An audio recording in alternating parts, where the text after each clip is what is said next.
Hi friends, welcome to Zion. Indian military forceல இருக்கிற most powerful weapons தான் இன்னைக்கு நம்ம பார்க்க போகிறோம். வாங்க வீடியோக்குள்ளே போகலாம். Number 1, Pinaka MLRS. Pinaka ஒரு long range multi launch rocket system. கிட்டத்தட்ட 1998 40 கிலோமீட்டர் ரேஞ்சில் 12 ராக்கெட்ஸோட 8x8 ட்ரக்கில் NBC ப்ரொடெக்ஷனோட வர ஒரு ஜெயண்ட் ராக்கெட் லான்ச்சர். இதோட இம்ப்ரூவைஸ்டு வெர்ஷனோ 65 கிலோமீட்டர் ரேஞ்சில் தாக்கக்கூடிய சிஸ்டமை அப்டேட் பண்ணாங்க. 1999 கார்கில் போரில் அதிகமாக யூஸ் பண்ண ராக்கெட் லான்ச்சர் இது தான். இந்தியன் ஆர்மி கிட்டத்தட்ட 15 பேட்டரி 5000 ராக்கெட்ஸை ரிப்பீட்டடாக ஒவ்வொரு வருஷமும் ப்ரொடியூஸ் பண்ணுறதுக்கு ஆர்டர் கொடுத்துருக்காங்க. Number 2, Nag missile carrier. இது 3வது generation Nag anti tank missile இந்தியாவிலேயே உருவாக்கப்பட்டது. இதில் 8 லோடர் மிசைலும் 8 ரீலோடர் மிசைலும் வடிவமைக்கப்பட்டிருக்கு. ஐஆர் சென்சரோட லேட்டஸ்ட் மாடிஃபிகேஷன் தான் எனிமி டேங்கை மிக துல்லியமாக கணிக்க முடியும். இந்த மிசைல்ஸ்னால 5 கிலோமீட்டர் தூரத்தை ரொம்ப ஈஸியாக கடக்க முடியும். இந்த டேங்க்னால தண்ணிக்கு மேலேயும் ஈஸியாக ட்ராவல் பண்ண முடியும். இந்த டேங்க் சிஸ்டம் வெகு சில கண்ட்ரிஸ் கிட்ட மட்டும்தான் இருக்குது. முதல்ல நம்மக்கிட்ட 13 டேங்க்கும் 433 மிசைல் தான் இருந்துச்சு. ஆனால் இப்போது 200 டேங்க்கும் 7000 மிசைல்ஸும் இருக்குது. Number 3, T-90S Bhishma. கிட்டத்தட்ட 5000க்கு மேலே T-55x72 டேங்க்ஸை இந்தியன் ஆர்மி யூஸ் பண்ணுறதுக்கு அடுத்த ரீப்ளேஸ்மெண்ட்டாக T-90S தான் கொண்டு வந்தாங்க. பீஷ்மா T-90S ரஷ்யன் கவர்மெண்ட்டால் மேனுஃபேக்சர் பண்ணது. இதோட வெயிட் 48 டன்ஸ். இதுக்குள்ளே கிட்டத்தட்ட 3 க்ரூ மெம்பர்ஸ் உட்காரலாம். ஆட்டோலோட 125 mm ஸ்மூத் த்ரோப் கன்னும் வச்சுருக்காங்க. இதோட இன்னொரு ஸ்பெஷல் ஃபீச்சர் இதுக்கு மேலே பிளேஸ் பண்ணியிருக்கிற 12.7 mm மிஷின் கன் மேனுவலாக மட்டும் இல்லாமல் உள்ளே இருக்கிற கமாண்டரோட மெக்கானிக்கலாகவும் ஆப்ரேட் பண்ண முடியும்.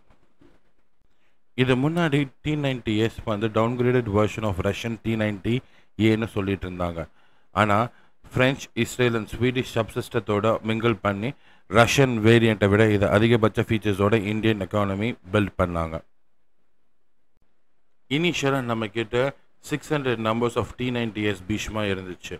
ஆனால் 2020க்கு அப்புறம் கிட்டத்தட்ட நம்மக்கிட்ட 1500 டேங்கர்ஸ் அவைலபிளாக இருக்குது. இப்போ நம்பர் 4, P-8I நெப்டியூன். இந்தியாவில் 7500 கிலோமீட்டர் தூரத்துக்கு கடற்கரையும் நூற்றுக்கணக்கான ஐலாண்டையும் பாதுகாக்கப்பட வேண்டியதாக இருக்குது. P-8 நெப்டியூன் தான் இந்த ஏரியாலாம் கவர் பண்ணி ரேடார் மூலமாக கடலில் ஏதாவது சம்பெரின் இல்லைன்னா போர்க்கப்பல் இருக்கான்னு மிலிட்ரி பேஸ்க்கு மெசேஜ் அனுப்பிவிடும். இதோட ஃபியூல் கெப்பாசிட்டி மூலமாக 4000 கிலோமீட்டர் தூரத்தையும் 4 மணி நேரத்தில் ஈஸியாக ட்ராவல் பண்ண முடியுது. இது ஒரு மாடிஃபை கமர்ஷியல் ஏரோப்ளேன். இதுக்குள்ளே 6லேருந்து 8 MK-54 அதோட ரெக்கைக்கு கீழே 4 மிசைலையும் வச்சுருக்கு. இதனால் இந்தியா கடற்கரைக்கு மேலே எந்த சப்மரீன் ஈஸியாக தாக்க முடியாது. இப்போதைக்கு 8 P-8I நெப்டியூன் தான் இருக்குது. Number 5, INS Vikramaditya and Kolkata class destroyers. INS Vikramaditya இது வரைக்கும் இந்தியன் நேவி ஆப்ரேட் பண்ணப்பட்டதுலேயே இந்தியாவோட லார்ஜஸ்ட் ஏர்கிராஃப்ட் கேரியர்னா இதை தான் சொல்லுவாங்க. கிட்டத்தட்ட 45000 டன் ரீஃபர்பிஷ்ட் மெட்டீரியலால் உருவாக்கப்பட்டது. இதோட கெப்பாசிட்டி 24 MiG-29K ஃபைட்டர் ஜெட்ஸையும் 6 ASW AFW ஹெலிகாப்டர்ஸையும் இதனால் ஒரே நேரத்தில் கம்பைன் பண்ணி கேரி பண்ண முடியும். INS விக்ரமாதித்யாவும் கொல்கட்டா கிளாஷ் டெஸ்ட்ராயரையும் கம்பைன் பண்ணி இந்தியாவுக்கு ஒரு அழிக்க முடியாத சொத்தை கொடுத்துருக்கு. இதில் ரஷ்யன் எலக்ட்ரானிக்ஸ் அண்ட் சென்சர் சிஸ்டமால் கிரியேட் பண்ணப்பட்டதுனால எந்த விதமான ஏர்பார்ன் சிஸ்டம்னாலையும் இதை கிராக் பண்ண முடியாது. இப்போ இருக்கிற விக்ரமாதித்யாவில் எந்த விதமான செல்ஃப் டிஃபென்ஸும் இன்னும் ஃபிட் பண்ணலை. அதனால நெக்ஸ்ட் ரீஃபிட்டில் பரக் 8 SAM சிஸ்டமை இதில் செல்ஃப் டிஃபென்ஸுக்காக பில்ட் பண்ண போகிறாங்க. INS Kolkata first modern Indian destroyer. இது இந்தியாவோட first modern worship to use active electronic scanned array system. அதாவது இதில் 4 ஸ்டாட்டிக் MS ஸ்டார் சிஸ்டம் இருக்குது இன்ஸ்டெட் ஆஃப் 1. அதாவது ஒரு வேலை பண்ணுறதுக்கு பதிலாக இது 4 வேலை ஒன்றா பண்ணும். சர்ச் பண்ணி டார்கெட்டை ட்ராக் பண்ணி ஃபயரும் பண்ணும். இதை சிங்கிள் சிஸ்டமில் கண்ட்ரோல் பண்ணி அந்த டார்கெட்டை எல்லாம் ஃபிக்ஸ் பண்ணி நம்மளால் ஃபயர் பண்ணுற டோட்டல் கண்ட்ரோல் சிஸ்டமையும் ஒரே இதில் பில்ட் பண்ணப்பட்டிருக்கு.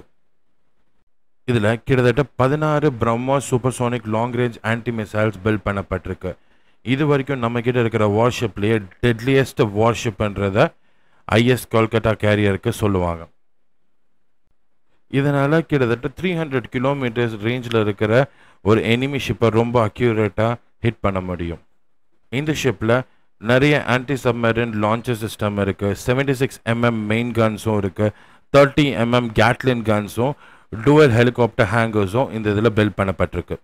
இதெல்லாம் மட்டும் இல்லாமல் ஃபால்கன் அவாஸ், BrahMos missile, INS Chakra, SU-30 MKIன்னு சொல்லி இருக்கிற நிறைய சிஸ்டம் இந்தியாவுக்குள்ளே இருக்குது. இதை பற்றி தெரிஞ்சுக்கணுன்னு நினச்சிங்கன்னா ஜியோன் சேனலை சப்ஸ்கிரைப் பண்ணுங்கள். நாங்கள் இன்னும் இதை பற்றி இருக்கிற நிறைய போஸ்ட்டை டெய்லி அப்டேட் பண்ணுவோம். Please support us and keep following. Thank you.